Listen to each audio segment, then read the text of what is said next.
صلى الله عليه وسلم وإلى كافة الأنبياء والمرسلين والأولياء والعلماء والشهداء والصالحين. الفاتحة. بسم الله الرحمن الرحيم. الحمد لله رب العالمين الرحمن الرحيم مالك يوم الدين. إياك نعبد وإياك نستعين. اهدنا الصراط المستقيم صراط الذين أنعمت عليهم غير المغضوب عليهم ولا الضالين. آمين. الحمد لله رب العالمين والصلاة والسلام على أشرف الأنبياء والمرسلين وعلى آله وصحبه أجمعين. رب اشرح لي صدري ويسر لي أمري واحلل عقدة من لساني يفقهوا قولي. سبحانك لا علم لنا إلا ما علمتنا إنك أنت العليم الحكيم ولا حول ولا قوة إلا بالله العلي العظيم. قال المؤلف رحمه الله. Qasidah 50. Dan hadis yang sahih, yakni sahih Bukhari dan sahih Muslim, yanzilu rabbuna kulla laylatin ila sama'id dunya hina yabqa sulusul laylil akhiri wa yaqulu man yad'uni fastajib lahu man yas'alani fa'u'tiyahu man yastaghfiruni fa'ughfira lahu. Artinya, telah turun Tuhan kami pada tiap-tiap malam kepada langit dunia.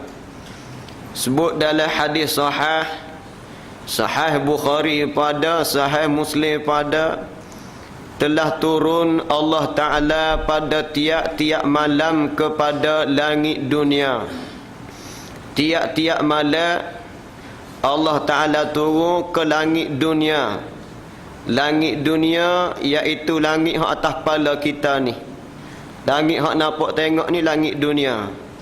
Kemudian ada nil lapis lagi langit sebelah atas ni. Jadi zahir hadisnya keliru sekaligus. Allah Ta'ala turun tiap-tiap malam kepada langit dunia. Turun masa mana tu? Pada ketika tinggal sulus malam yang akhir. Satu malam kita bahagi 3. Malam yang akhir. Malam yang akhir, malam dekat nak subuh dah. Satu malam ni start daripada awal gharib sampai ke subuh. Itu istilah al-lail, malam. Jadi satu malam kita bahagi 3. Malam awal malam, tengah malam, akhir malam. Akhir malam ni dekat-dekat nak subuh. Lebih kurang pukul 4 pagi, pukul 5 pagi. Hari ni subuh pukul 6, 3 minit. Bangunlah pukul 4 pagi atau pukul 5 pagi. Itu maksud akhir malam, sepertiga yang akhir. Akhir dekat nak subuh. Lebih kurang 2 jam sebelum subuh atau 3 jam sebelum subuh. Ambillah 2 jam sebelum subuh, tak apa dah. Atau 1 jam sebelum subuh. Dan berfirmanlah ia Allah, barang siapa minta doa ia akan daku. Siapa berdoa akan Allah akhir malam, lebih kurang pukul 4 pagi atau pukul 5 pagi, maka aku perkenalkan baginya. Allah Ta'ala mustajab doa semasa tu, akhir malam sebelum subuh. Barang siapa memintalah ia akan daku. Apa-apa permintaan kita, permohonan kita semasa tu, nescaya aku beri akan dia akan permohonan tu. Yang ketiga, Allah Ta'ala kata pula, barang siapa minta ampun, istighfar 2 jam sebelum subuh atau sejam sebelum subuh, bertaubat atau beristighfar, minta ampun ia akan daku, maka aku ampun baginya bagi barang siapa. Inilah kelebihan kita bangun sebelum subuh beribadat kepada Allah. Amat-amat rugilah siapa yang mengabaikan peluang tersebut. Sangat-sangat rugi siapa-siapa yang mengabaikan peluang tersebut. Ini peluang tiap-tiap malam. Tawaran daripada Allah tiap-tiap malam. Kalau ikut zahir hadis gak, Allah Ta'ala turun tiap-tiap malam akhir ke langit dunia. Siapa berdoa, Allah Ta'ala perkenan doa. Siapa buat permohonan, Allah Ta'ala tuna permohonan. Siapa yang beristighfar, Allah ampun dosanya. Atau siapa yang bertaubat, Allah Ta'ala terima taubatnya. Beruntunglah orang yang bangun sejak sebelum subuh beribadat. Jangan semaya saja dah. Berdoa kata, capulah semaya pun semaya kata, berdoa kata, istighfar kata, bertaubat kata. Masuk subuh, kita perbutilah, mari semaya subuh berjamaah pula. Orang soleh dia ada kekuatan bangun sejam sebelum subuh atau 2 jam sebelum subuh. Orang soleh dia ada kekuatan untuk nak bangun 2 jam atau 1 jam sebelum subuh. Sebab apa ada kekuatan? Sebab dia nampak nikmat dunia lebih sedap daripada nikmat dunia. Supaya orang yang nampak keuntungan dunia lah, sejam sebelum subuh dia boleh bangun buku nasi nak jual pagi esok. Sebab dia nampak keuntungan duniawi. Bila dia nampak keuntungan duniawi, dia boleh bangun pukul 4 jera nasi lah, iri sambal lah, panah lauk. Sebab nak jual pula lepas subuh ni. Tiap-tiap malam dia boleh buat gitu. Sebab dia nampak keuntungan duniawi. Begitulah farapus salih, hamba-hamba yang salih, dia boleh bangun sejam atau 2 jam bila subuh. Sebab dia nampak keuntungan ukhrawi. Itu je bezanya. Maka baik, sangat beruntunglah orang yang bangun sebelum subuh beribadat kepada Allah. Ingat ya, semaya kata, istighfar kata, taubat kata, berdoa kata. Semaya berapa rakaat terpulang kepada kita lah. Biar kita masuk dalam gulungan tatajafa junubuhum 'anil madaji'i yad'una rabbahum khaufan wa tama'a wa mimma razaqnahum yunfikun. Itu masuk dalam ayat tatajafa junubuhum 'anil madaji'. Itu baik. Kalaulah satu orang kaya dia nak pergi kita 300 pagi, syaratnya kena bangun pukul 4 pagi gamit depan tangga rumah dia. Agak-agak bangun kita dah. Satu orang kaya pitih tak habis. Dia kata, aku nak pergi kamu 300 pagi. Tapi kena magamit pukul 4.30. Mu mari tiap-tiap pagi pukul 4.30, aku pergi kamu 300. 300 pagi ni. Bangun dah. 300 magamit klik. Esok bangun pula 4.30 klik pula. Tawak kerja gapo pada hatu dah kita ni. Bangun. Sebab 300. Sedalah tawaran Allah lebih mahal daripada 300 tu lagi. Tawaran Rasulullah lebih mahal daripada tu lagi. Semaya sunat subuh 2 rakaat pun lebih baik daripada dunia dan isi-isinya. Semaya fardu subuh berjamaah seperti semaya sunat sepenuh malam. Tawaran Allah, tawaran Rasulullah lebih hebat daripada 300. Maka manusia ni setengah daripadanya, hak 300 riyal dia boleh bangun. Itu baik. Itu kita baca kelebihan hadis. Baiklah. Jadi tadi kita keliru dah lah. Allah Ta'ala turun. Bila turun ni gak pengertian turun, hak atas turun ke bawah. Kalau naik, pengertian naik, hak bawah naik ke atas. Itu istilah turun. Bila sebut kata turun, maknanya hak atas turun pas bawah. Bila naik, hak bawah naik ke atas. Supaya juga mari, pengertian mari, hak jauh ke dekat. Pengertian gi, hak dekat gi pas ke jauh. Itu pengertian. Maka hadis ni mutasyabihah, kesamaran. Hak Nabi sebut Allah Ta'ala turun tiap-tiap malam. Jadi terbayar fikiran kitanya Allah ni beranggota atau berlembaga. Lalu itulah ulama salaf dan ulama khalaf kedua-duanya buat pencerahan. Maka datang Tuhan pada ayat wajaa rabbuka, dia datang Tuhan engkau. Maka datang Tuhan pada ayat wajaa rabbuka, dan turun pada hadis yanzilu rabbuna tu. Pada hadis itu memberi waham keduanya, memberi kesamaran akan berjisim Tuhan. Jadi satu ayat dan satu hadis memberi kekeliruan kepada kita Allah Ta'ala ni berjisim. Terfikir di kepala kita Allah ni bertoqa, berbadan, kerana tiada dikatakan datang dan turun malaikat ada tubuhnya. Bila sebut turun, datang, mari, pergi, terfikir di akal kita bertubuh badan. Maka berkata salaf, salah dia takwil, takwil secara ijmali. Salaf ni gulungan 300 tahun ke atas, seperti sahabat, tabi'i dan tabi'in. Generasi salah ni generasi yang akidah masih kukuh, akidah masih murni. Maka dia takwil secara ringkas sahaja. Kata salah datang dan turun itu tiada kami ketahui keduanya. Hakikat datang, hakikat turun serahlah kepada Allah. Tapi tak serupa dengan yang baharu.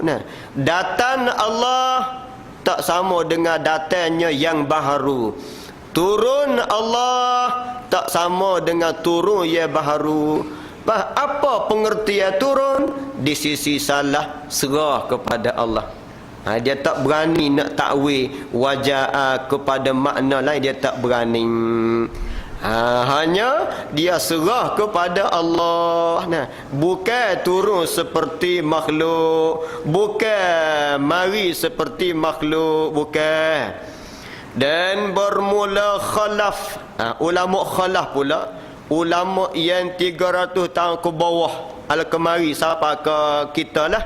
Dan bermula ulama khalaf, berkata mereka itu ulama khalaf, dia kata, dan murad dengan data itu, murad dengan data itu azab Tuhan.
Muslim.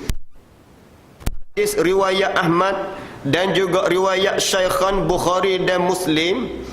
Inna rajulan daraba abdahu fanahahu an-nabiy sallallahu alaihi wasallam wa qala inna Allah ta'ala khalaqa Adama ala suratihi. Artinya bahawa seorang laki-laki memukullah ia akan hambanya. Jadi satu isunya, satu orang laki-laki dia pukul hamba dia, hamba sahaya. Siapa laki-laki majhul, tak tahu nama. Satu orang laki-laki di zaman Nabi dia katak hamba dia sendiri. Bila dia pukul, maka menegahlah akan dia oleh Nabi sallallahu alaihi wasallam. Lalu Nabi pun tegah. Nabi larang jangan pukul hamba tu. Dan bersabdalah ia Nabi bahawasanya Allah Ta'ala menjadikan ia Allah akan Bani Adam. Allah Ta'ala jadi anak cucu Adam ni atas rupanya rupa Allah. Itu tempat keliru tu. Atas rupanya rupa Allah. Nabi sebut Allah Ta'ala jadi anak cucu tu Adam ni atas rupa Allah. Sekaligus kita faham Allah ni berupa, maka ahli salaf berkata oleh mereka itu ahli salaf, bermula rupa itu tiada kami ketahui akan dia akan rupa. Macam mana rupa Allah Ta'ala kami tak tahulah, serah kepada Allah. Jadi Allah Ta'ala tidak serupa, rupa yang baharu tidak. Allah Ta'ala tidak menyerupai dengan rupa yang baharu. Macam mana rupa dalam hadis, salah kata serahlah kepada Allah, kami tak tahu. Dan khalaf berkata mereka itu khalaf bermula murak dengan rupa itu sifat daripada sama dan basar dan ilmu dan hayat. Khalah dia takwil rupa situ dengan makna sifat daripada sifat Allah, seperti sama dan basar dan ilmu dan hayat. Maka iaitu tu atas rupa sifat pada jumlah, yakni pada setengah-setengah kelakuan. Dan jikalau adalah sifat Allah Ta'ala itu qadim dan sifat manusia itu baharu sekalipun, dan ini dibina ke atas bahawasa dhamir pada suratihi, yakni rajak dhamir pada suratihi itu kembali atas Allah, dengan dalil riwayat yang lain daripada riwayat yang dahulu, iaitu fa innallaha khalaqa adama ala suratir rahman. Maka sesungguhnya Allah menjadikan tu Adam di atas rupa Ar-Rahman, rupa Allah Ta'ala. Itulah jadi kekeliruannya dalam hadis Nabi. Sebab itulah isu akidah ni, begitu juga Quran atau hadis. Jadi kalau kita tak mengaji akidah, jumpa ayat Quran pakai pegang zahir-zahir lalu dah. Jumpa ayat Quran hak ya kesamaran tentang Allah Ta'ala dengan makhluk ni pakai pegang zahir-zahir ke, ini boleh merosakkan akidah. Sebab itulah isu akidah kita kena rujuk kepada pakar akidah, iaitulah ulama usuluddin. Ulama usuluddin ni orang yang ada autoriti untuk mentafsirkan ayat-ayat mutasyabihah dalam Al-Quran. Begitu juga ulama usuluddin, orang yang ada pakar untuk mentafsirkan hadis-hadis yang mutasyabihah. Tengok ni lah zahir hadis ke, Allah Ta'ala buat anak cucu tak ada ni atas rupa Allah. Jadi hak nampak di kepala kita gak rupa Allah ni gak, oh Tuhan ni berupa, kesamaran selalu dah. Tu baik. Dan setengah ulama menjadikan ia akan dhamir pada suratih itu kembali atas saudaranya yang disoreh akan dia pada tariq, pada jalan yang meriwayat akan dia oleh Muslim dengan lafaz fa iza qatala ahadukum akhahu falyajtani bil wajha fa innallaha khalaqa adama ala suratihi. Artinya maka apabila membunuh bahasa kita memukul, qatala dengan makna daraba, maka apabila memukul oleh seorang kamu akan saudaranya, maka hendaklah menjauh ia akan mukanya. Baik, sebelum kita bahas kepada pengertian pencerahan tadi sini Nabi larang kita jangan kita pukul kawasan muka. Nabi tak larang kita pukul, tapi Nabi larang pukul kawasan muka. Dan kalaulah kita nak pukul isteri, boleh nak pukul isteri, maaf lah orang puan boleh nak pukul, tapi jangan kawasan muka ke bawah ni. Jadi kalau isteri kita kasar, isteri derhaka, isteri jawab mulut, atau isteri ni curang, atau isteri ni buat perkara yang bercanggah dengan syarak, kita tegur dia jawab, tegur sebutir dia jawab 10 butir Jadi kita mai bahasa wah tak boleh nak kawan hilang sifat sabar ni berleping. Jangan berleping kawasan muka. Sebab anggota muka ni Nabi larang jangan pukul. Sebab muka ni anggota yang lembek. Jadi kalau nak pukul juga, pukul lah ambil kawasan betih ke tapak kaki ke pukul di tapak kaki, mungkin dia kata elah tak sakit pun apa leping sebutir lagi tak belakang tu Jadi kawasan muka jangan. Nak tapa anak ke, nak tapa siapa-siapa ke, muka ni Nabi larang. Ada hikmah tu. Bukan tak boleh pukul, boleh pukul. Tapi biar ada kesalahan bahawa kita nak pukul saja-saja tak boleh. Pukul beti ke, pukul di tapak tangan ke. Sebab itu kawasan kulit-kulit yang tebal, tidak mendatang kecederaan yang berat. Tengok hak suami yang tak patut laki kawasan muka ni, sebentar je biru ketah mudah biru, sikit pun nampak biru selalu dah. Itu baik. Supaya juga binatang jangan kita pukul kawasan muka. Sebab muka ni kawasan yang lembut. Dan kawasan muka ni ada organ yang penting, iaitu otak di kepala tu. Itu bahaya. Baik. Dalam sahabat minggu lepas ni, isteri katak tok laki kerana tak klik makan Itu beringat sampai sekarang isteri katak suami pula Dulu kita dengar tok laki katak bini dan ni akhir-akhir zaman ni bini kata tok laki pula kerana tok laki tak aklik makannya kata tengok mati kata mati tak, tapi nya kata ke bini lah boleh jadi masa sekolah dulu dia masuk kelas taekwondo boleh tali pinggang kuning gak berkali lama tak asah ilmunya, asah tok laki dia ubah lebih tu baik. Jadi sebut dalam hadis sahihnya kalau nak pukul jangan pukul kawasan muka. Carilah lain daripada muka, belakang ke, punggung ke, paha ke, betih ke, tapak kaki atau tangan. Baiklah, maka sebab apa Nabi larang jangan pukul kawasan muka? Maka bahawa Allah Ta'ala menjadikan ya Allah akan Adam itu atas rupanya rupa saudara. Rupanya rojaknya tu kepada saudaranya. Maka apabila adalah seperti demikian itu, maka segianya menghormatlah akan dia, akan saudara dengan memeliharakan mukanya. Itu dari segi hukum dalam hadis. Dan habis itu jadi ulama salafnya rupa serah ke Tuhan, tak tahulah apa hakikat rupa. Serupa makhluk kan? Tak serupa. Maha suci Allah menyamai yang baharu. Aliran salah pun menyuci Allah daripada menyerupai yang baharu. Khalah pun sama juga membersih Allah Ta'ala daripada menyerupai dengan yang baharu. Dan setengah daripada barang yakni hadis yang memberi waham, yang memberi kesamaran kepada kita lagi, beranggota permana Allah wa yabqa wajhu rabbika dzul jalali wal ikram. Wa yabqa wajhu, dan kekal oleh muka Tuhan engkau. Zahir ayat gak wajhu tu muka, dan kekal oleh muka Tuhan engkau.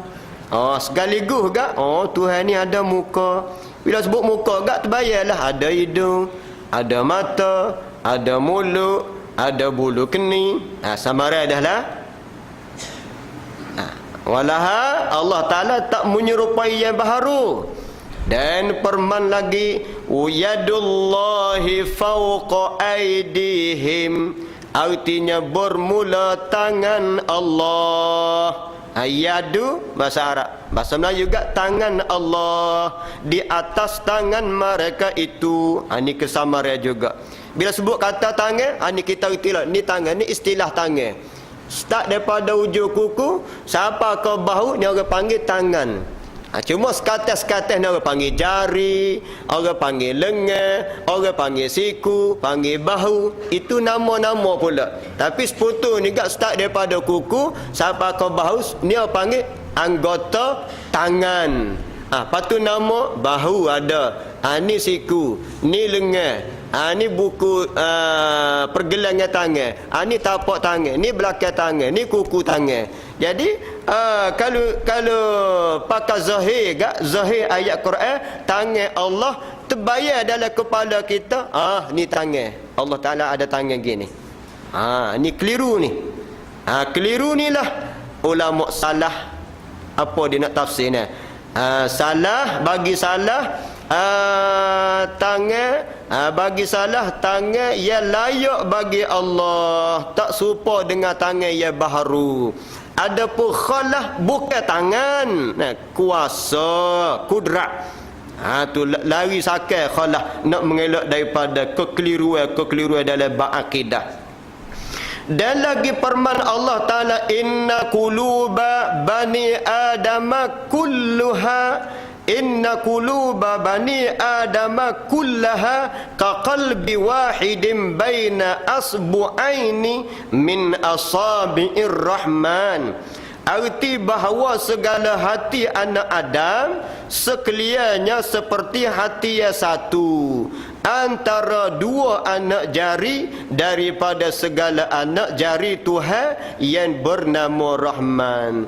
Dalam hadis ni pula Allah Ta'ala sebut dia ni ada jari. Jari ni lah, jari ni. Ni panggil jari. Keliru pula kita. Tuhan ada jari serupa dengan kita. Ta'ala Allah, Maha suci Allah daripada menyerupai jari yang baharu. Tengok, maka bermula salaf, ulama salaf berkata mereka itu bagi Allah itu muka dan tangan dan segala anak jari. Tiada kami ketahui akan dia akan muka, tangan, anak jari tu. Tahulah macam mana ni, macam mana muka, macam mana tangan, macam mana anak jari Allah, kami tak tahu. Tu jawab salah ni. Tak serupa dengan yang baru ni. Walaupun ayat Quran kata muka, bagi salah muka, mukalah. Tetapi muka yang tidak menyerupai muka yang baharu. Tangan Allah tak menyerupai tangan yang baharu. Itu salah. Jari Allah tidak serupa dengan jari yang baharu, yang layak dengan Allah. Itu salah. Salah dia tak berani nak takwil ayat Quran. Sebab apa tak berani? Takut tak kena dengan murad hak Tuhan dak nak. Tu dia takut tu. Gi tafsir yadu tak yadu, gi tafsir kudrat. Salah ke Tuhan tidak maksud pun ke yadu tu kudrat. Situ dia takut. Dia takut nak takwil, takut tak kena dengan murad hak Tuhan nak. Itu pendapat salah. Baik. Dan bermula khalaf. Tengok ulama khalaf pula, berkata mereka itu khalaf, bermula murak daripada muka itu za, wa yabqa wajhu dengan makna za. Takwil ke wajhu kepada zatnya zat Allah. Bila sebut zat, tak ada lah kesamaran dalam kepala kita. Zat Tuhan, oh zat Tuhan, hak kekalnya zat Tuhan. Dan murak dengan tangan itu kudrat. Khalah ta'wil yadu dengan makna al-qudratu, kudrat Allah. Dan murak daripada katanya, kata Nabi itu, antara dua anak jari daripada segala anak jari Rahman itu, antara dua sifat daripada segala sifatnya sifat Allah. Dan dua sifat itu mana? Iaitu kudrat dan iradat. Nah, hati kita di antara sifat-sifat Allah. Maknanya Allah kuasa nak balik bila-bila masa. Nah, Tuhan nak balik berubah jadi berjuruh. Tuhan nak balik berjuruh daripada tak berjuruh, Tuhan kuasa belakang. Sebab tu kalau kita tengok, nah, yalah kadang-kadang bila kita tengok orang buat maksiat, kita kena tegur, panggil cegah perkara muka. Yang kedua, kalau tak kuasa tegur dengan tangan atau tak kuasa tegur dengan lidah, atau tak kuasa ubah dengan tangan, ubah dengan lidah. Tak kuasa dengan lidah, ubah dengan hati. Di samping tu kita berdoa lah, ya Allah, ubahlah pelaku maksiat tu biar dapat hidayat. Atau dalam bahasa mudah, kita tengok satu orang buat maksiat, kita nak ubah dengan tangan tak berani, nak tegur dengan mulut pun tak berani. Hati kita benci kepada dia yang buat maksiat. Benci maksiat hak dia buat, bukan benci ke dia, benci maksiat hak dia buat tu. Sambil kita berdoa, ya Allah, berilah hidayat kepada orang yang buat maksiat. Tengok orang perempuan tak pakai tudung, ya Allah, berilah hidayat pakai tudung. Nak balas tu nah. Jangan kita terus supah nah. Puasa tak reti sungguh lah, tak tutup auratnya. Jangan kita terus cerca, jangan kita terus maki hamu kepada orang buat maksiat. Nah, tak mustahil mungkin satu masa orang hak buat maksiat yang kita cerca tu dia dapat hidayat, dia berubah. Kita hak molek-molek ni berubah jadi buat maksiat supaya dia pula. Tak takutkah kita Tuhan? Nah, dulu kita duk cerca ke orang buat maksiat ni, puasa tak reti agama, tak ada agama ni. Satu masa Tuhan buka hati dia, isah, dia jadi panggil isah, berubah ni. Kita hak duk dalam masjid molek-molek, satu masa Tuhan balik hati, jadi kita pula buat maksiat ni. Ni Tuhan Maha Kuasa berlaku balik hati kita tu. Sebab itulah kita tengok orang buat maksiat, jangan kita cerca, hanya tegur dengan tangan, tak kuasa tegur dengan mulut, tak kuasa tegur dengan hati. Jangan lupa tolong berdoa kepada pelaku-pelaku maksiat supaya dapat hidayat. Kita takut besok dia dapat hidayat, kita pula hilang hidayat, jadi jahat supaya dia pula, atau lebih jahat daripada dia lagi. Allah Ta'ala Maha Kuasa. Tengok kenyataan Mufti Perak hari ni bagus, Mufti Kelantan pun bagus. Hentikan maksiat, sambut tahun baru. Ni bagus. Ini saranan Mufti Tasrih Harusani, Mufti Perak, begitu juga Mufti Datuk Haji Syukri Kelantan. Dia show ke dia saran kerajaan ni, sambutlah tahun baru mengikut cara-cara Islam, baca Yasin, semaya, ajak. Nanti tengoklah Malaysia kerajaan ada ni nak dengar ulama ke atau tak sedengar ulama. Nak letak Islam depan kau, nak letak sekular depan.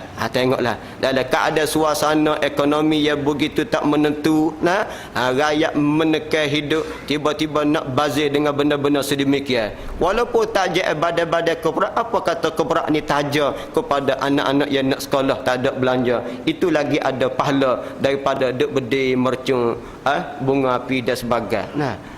Ni itu satu sarana yang baik itu. Tu bagus. Lah ni banyak dah kita tengok ulama-ulama buka mulut, ustaz-ustaz pun buka mulut untuk nak menegurkan kerajaan yang ada. Tinggal lagi kerajaan dengar ke tengah-tengah dah. Dengar tu enggak tak tulinya dengar. Cuma soalnya nak terima, kata nak terima tu. Tu masalah. Kalau terima, alhamdulillah. Buatlah perubahan lama dah. Nah, tu hormat kepada orang alim tegur kita tu. Habis itu. Ini isu akidah satu perkara yang sangat penting. Kita kena memahami. Latifatun telah bertanya Asy-Sya'rani akan syekhnya Al-Khawwah. Syekhnya syekh bagi Asy-Sya'rani. Siapa dia? Al-Khawwas. Al-Khawwah ni orang yang sangat khawas lah. Khawwas ni salah seorang daripada ulama-ulama yang sufi. Kerana apa? Dia tanyanya kerana apa mentakwil. Takwil ni bahasa kita paling ke murad zahir kepada makna yang lain. Kerana apa mentakwil oleh ulama akan yang memberi waham ia jatuh daripada syarak hak mari daripada Quran dan hadis, dan tiada mentakwil oleh mereka itu ulama akan barang yang memberi waham ia jatuh daripada wali. Kadang-kadang gulungan-gulungan wali ni atau orang wali dia kecek kesamaran. Pernah kita dengar cerita satu orang wali, bila orang tanya ma fil jubbah, apa yang ada dalam jubah kamu? Dia jawab Allah. Dia jawab gitu. Allah duduk dalam jubah. Jadi memberi kesamaran Allah duduk dalam jubah. Bertempat dalam. Sebab tu wali tersebut kena bunuh bila dia jawab gitu. Walah dia tu tahap wali. Baik. Kenapa sedemikian? Maka menjawablah ia Syekh Al-Khawwas, satu orang sufi lagi pula pangkat khawas.